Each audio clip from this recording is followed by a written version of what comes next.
چې کله انسان مړ شي بیا د قبر سي د دفن سي د کفن سي د پټېده سي نو چې کله دا مړی په قبر کې کښېښوي اوس پیغمبر علیه الصلاة والسلام فرمایي دلته دوی فرشتې راشي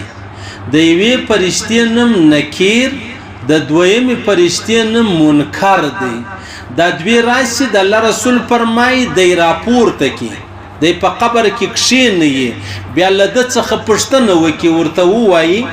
چې من ربک ستا رب څوک دی فیقول ربی الله که چیرې دی مسلمان دی ورته وایي زما رب الله دی جل جلاله فیقولان له ما دینک ستا دین څه ولو دی ورته وایي فیقول دینی الاسلام زما دین چې دی هغه اسلام ولو فیقولان له ما هذا الرجل الذي بعث فیکم د دې سړي په باره کې ستا څه ګمان دی ستا څه فکر دی چې تاسو لره درلیږل سوی وو دی ورته ووایي هو رسول الله هغه د الله رسول دی هغه زموږ نبي دی هغه زموږ پیشوا دی نو به دا دوی ملایکې پوښتنه ځینې وکړي ته څه په خبرې په دې خبرو باندې دی به ورته ووایي وما یدریکه ته څه خبرې دا خبرو چې مطلب ستا رب الله دی ستا دین اسلام دی ستا نبي چې دی هغه محمد رسول الله دی نو دی به ورته ووایي چې قرأت کتاب الله فآمنت به ما قرآن وایي پر قرآن زما ایمان دی په قرآن کې چې څه لیکلي و پر هغه زما ایمان دی وصدقتو ما د هغه تصدیق وکړي مال بالکل دا خبره چې دا هغه رښتیا ده فذلك قول يثبت الله الذين آمنوا بالقول الثابت په قرآن کې الله رب العزت فرمایي ويثبت الله الذين آمنوا الله رب العزت ثابت قدم لري هغه څوک چې ایمان دي بالقول ثابت چې هغه چې هغه مطلب پر خبر باندې ایمان لري پر الله باندې ایمان لري پر رسول باندې ایمان لري مختصره خبره درته کوم خبره داسې ده چې کله دا مړی په قبر کې کښېږدي دوی ملایکې راشي یوه ملایکه نکر بلل کېږي بله منکر بلل کېږي دا نو د دې مړي اولنۍ ورځ ده که دی د ورځې پټ سوی و یا اولنۍ شپه ده که دی په شپه کې په دا قبر کې پټ سوی و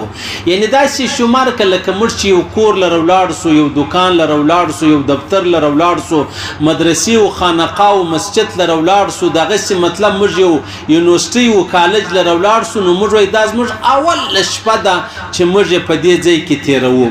نو د مړي هم اولنۍ شپه یا اولنۍ ورځ راواخله دوی ملائکه راشي په قبر کې د الله رسول فرمایي دغه دوی ملائکه دی راپورته کی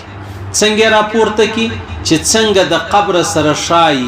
څنګه د مړي سره شای داسې نه راپورته کوي لکه چې ما او تا راپورته کیږو نو که چیرې داسې پورته کېده سو نو بیا خو قبر ډیر تنګ ځای دی په قبر کې وږي و سر و دغسې مطلب ګوډي راواخله بالکل شور نسي خوړلی چې څنګه د قبر حال دی د هغه مطابق راپورته کړي چې راپورته کې پوښتنه ځینې وکړي چې من ربک ستا رب څوک دی ورته وایي زما رب الله بیا ورته وایي چې وما دینک ستا دین دی و دین الاسلام زما دین چې هغه اسلام بیا ورته وایي ستا څه فکر دی د هغه چا په باره کې چې تی له رالیږل سوی و یعنی مراد جناب نبی کریم صلی الله علیه وسلم دی ورته وایي چې هغه د الله رسول و د الله نبی و ملایکې پوښتنه ځینې وکړي ته څه په خبرې دی ورته وایي چې داسې الله کلام راستولی و خپل قرآن راستولی و ما قرآن وایي پر قرآن زما ایمان و او د قرآن چې څه خبرې دي پر هغو ټولو خبرو زما ایمان او زه د هغو خبرو تصدیق کوم چې و بالکل خبره دغسې ده لکه څنګه چې الله ویلی دي پیغمبر علیه الصلاة والسلام فرمایي دا ملائکې راولاړې سي و ده ته ووایي چې ستا ځای که چیرې جنتي و په جنت کې ځای ورښکاره کړي که جهنمي و په جهنم کې وده ته ځای ورښکاره کړي نو چې چیرې دی جنتي نو بیا وده ته د جنت یوه کړکۍ یا یو روشندان یا یوه دروازه چې د هغه راخلاصه سي بیا د جنت چې کومه خوشبو ده د جنت چې کومه هوا ده د جنت د ده دپاره دومره دا قبر د ده دپاره دومره پراخ سي چې بیا دی د دې قبر چې دا دی پکې دی تقریبا د سترګې نه پرسیږي چې تر کومه ځای پر الله رب العزت ود ته قبر پراخ کې. هغه بل حدیث کې راځي پیغمبر علی السلام فرمایي د مؤمن د پاره الله رب العزت قبر او یا غز چې دی هغه مطلب وجدوالي ورزيات کې او یا غز چې دی هغه سور او پراخوالی چې دی هغه ورزيات کې. بیا پیغمبر علی السلام فرمایي دی چې کله په دا قبر کې کښې شو ولسلو نو په قبر کې د پاره د جنت بوی را واخلا خوشبوئی را واخلا هغه د جنت مطلب چې کوم هغه شایسته منظره ده دا ټول دی په د خپل سترګو باندې ویني. یا بل حدیث کې راځي د الله رسول فرمایي سهارم الله رب العزت ودته جنت ورشکاره کوي ما شامم الله رب العزت په جنت کې د ټکانه ورشکاره کوي. بیا چې کله د قیامت ورځ سو د قیامت وخت سو قیامت رالی بیا ودته الله رب العزت د جنت هغه ځای ورکی چې کوم ځای الله رب العزت ودته په قبر کې ورشکاره کوي. او بیا چې کله مطلب سړی نعوذ بالله کافر نو کافر چې کله په قبر کې کښې شو ولسو د قبر څخه مراد دا نه دی چې خامخا به مطلب ته به داسې دوه ګزه کډۍ کیندې بیا به ډوری پکې جوړوي یا به د هغه رقم مطلب هغه چې کوم موږ ته هغه یو تابوت مابوت چې دی هغه پکې ږدو دا خبره نه ده. د مرګ څخه مابعد بیا د تر قیامت تر ورځې پورې په دا مابینس کې که سړی په اوبو کې غرق سو مړ سو ورک سو هغه د دپاره قبر دی. که سړی په اور کې وسوځل سو زری زری سو ریزه ریزه سو دی ولاړی ایری سو د دپاره هغه قبر دی. یو سړی ولاړ یو لوی څاو کډې تر ولوېدی مړ سو هلک ته دی ورک سو پکې هغه د دپاره قبر دی. خو دا قبر مطلب عام طور موږ هغه قبر شی چې دا کم موږ ته مرده پکې پټوو لیکن عام طور عالم برزخ و دې ته ویل کېږي چې ستا د مرګ څخه مابعد چې ستا ژوند شروع سولو تر قیامت ته پورې په دا مابینځ کې چې څه ژوند راغلی دې ته عالم برزخ وایي و دې ته ستا قبر وایي. قبر نو بیا د هغه دی چې دا موت یې په سترګو وینو یا هغه دی چې په څا کې سړی ولویږي یا هغه دی چې په اوبو کې سړی ورک سي یا هغه دی چې په اور کې سړی وسوځل سي دا ټول عالم برزخ بلل کېږي دا ټول قبر بلل کېږي. اوس به یو سړی وایي د الله رسول فرمایي چې کله کافری ملائکه د روح چې دی هغه د بدن تر واچي یا د روح چې دی هغه د بدن لره راسي ملائکه دا کافر راپورته کی. اوس په سره اعتراض وکړي چې اشنو د اندوان خو خپل اندوس وځي نو بیا دې څنګه راپورته کوي. ما درته ویلې چې د قبر سره مراد د مرګ څخه مابعد ژوند دی. اګه د قبر په شکل کې وو د یرو په شکل کې وو د اور په شکل کې وو د اوبو په شکل کې وو د غسې د ورکېدو په شکل کې وو د حیوانانو د خړلو په شکل کې په هر شکل کې چې وو دې ته قبر ویل کېږي. نو د الله رسول فرمایي چې کله د دې کافر روح و د بدن لره رالی دا ملائکه اوس را ولاړې سي ملائکه نو داسې ملائکه دي د الله رسول فرمایي چې هغه ډېر وحشتناک ملائکه دي. نو دی راپورته کی چې راپورته کی پښتنه جنې وکړي چې ستا رب دی وی ها لا ادري لا ادري نیم خبر بیا ورته وی ستا دین دی وی ها لا ادري نیم خبر نره معلومیږي څه راته وایاست. بیا پښتنه جنې وکړي ستا نبی دی ورته وی چې ها لا ادري نیم خبر څه راته وایي څوک. بس اوس خبر خلاص ولا پیغمبر علیه السلام فرمایي اوس ودته د جهنم یو دروازه را خلاص سي د جهنم ګرموالی را واخله د جهنم بدبویواله را واخله د جهنم هغه سختی او ګرمي را واخله دا پرده باندې را خلاص چې را خلاصولو. اوس د الله رسول فرمایي چې په دا قبر کې یو ډېرې سخترین فرشتې چې په غوږو باندې کړي دي په سترګو باندې ړندې دي په خوله باندې ګونګیانې دي د هغو سره یو ګروز ورسره دی دا ګروز را واخلي دا مړی ور باندې ووایي دا مړی دومره لویه چغه وکړي. پیغمبر علیه السلام فرمایي چې دغه چې کوم مطلب وای څوای وای شت فیضرب بها ضربه يسمعها ما بين المشرق والمغرب. د الله رسول فرمای دا د ژغ نه دی په قبر کې چې د ملائکه وای ل مشرق تر مغرب دا ژغ اوریدل کېدلی سي ولیکن الا الثقلين یو انسانان را واخله یو پیریانان را واخله د الله رسول فرمای اغه نه اوري هغه دا غږ نه اوري. د الله رسول فرمایي یو داسې ګروز ورسره دی که دغه ګروز باندې یو واره غر ووایي د الله رسول فرمایي دا غر به زره زره سي، دا غر به ریزه ریزه سي، دا غر به ایرې ایرې سي، دا غر به داسې سي لکه دا خاوره راواخله. اوس پیغمبر علیه الصلاة والسلام فرمایي نو پر ده باندې دغه ملائکه مسلط سوله، دی هر صدقې په دا ګروز ویي چې ویي دی ولاړ سي ایرې سي زره زره سي، بیا الله رب العزت ودته صورت و جسد و بدن د قبر مطابق ورکی چې ورکی بیا یې ورباندې ووایي حتی دغه سلسله تر قیامته پورې روانه دا سلسله تر قیامته پورې روانه. د الله رسول فرمایي وایي که یو ورځ پیغمبر اسلام یو باغ لره ولاړی، هلته بیا څه قبرونه وو. بیا پیغمبر علیه السلام مبارک پوښتنه وکړه دا کله مړه دي؟ ولې یا رسول الله دا پر کوپر باندې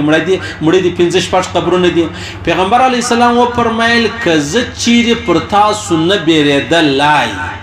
چې زه پر تاسو نه بیرېدلای چې تاسو په آینده کې خپل مړي نه پټوئ، ما به په تاسو باندې د قبر عذاب اورېدلی وی. لکه زه چې اورم د قبر چې کم مشکل دی، کم پریشانی د کم عذاب دی، ما به هغه په تاسو اورولی وای. خو چونکې که تاسو د قبر عذاب واورېدئ بیا به تاسو خپل مړي نه پټوئ. په دې خوف د دې وجې د دې بیرې زه په تاسو باندې دا ستاسو مطلب د مړو عذابونه چې دی هغه اوروم نه. یعنی معلومه دا سوله چې دومره لوی مشکل ستا، یو دومره لوی پریشانی د دې ورځې را روانه ده، خو زما او ستا ورباندې ایمان دی. ولې ورباندې ایمان دی؟ یو خو پیغمبر علیه السلام مبارک و ما تا ته ویلی دی،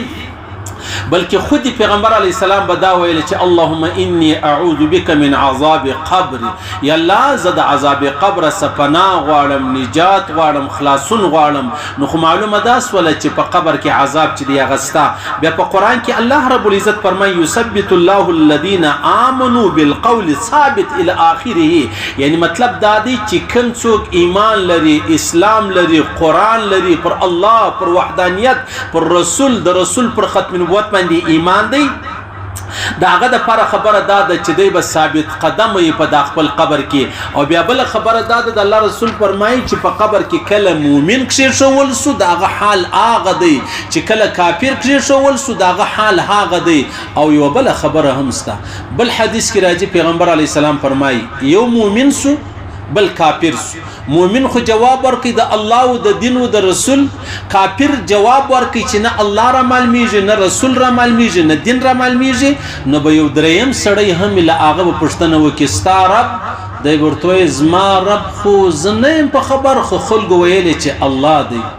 بیا ورته وایي ستا دین؟ وایي زه خو نه یم په خبر، خو خلکو ویلی چې زما دین چې دی، زموږ دین چې دی هغه اسلام دی. بیا ورته وایي ستا نبی؟ وایي زه خو نه یم په خبر، خو خلکو دا سره ویلی چې نبی چې دی هغه محمد رسول الله دی. پیغمبر علیه السلام فرمایي دا دوه کسان ناکام سلو، یو کافر، بل دا دویم چې بیا کم دی د مابین سړی دا ته منافق ویل کیږي. په ظاهر مسلمان، په ظاهر دین، په ظاهر شریعت، په ظاهر قرآن، لیکن په باطن کې د الله هم منکر دی، د رسول منکر دی، د قرآن منکر دی. نو لہذا پیغمبر علیه السلام مبارک فرمایل ول زه تاسو باندې بیریږم که نه ما به په تاسو باندې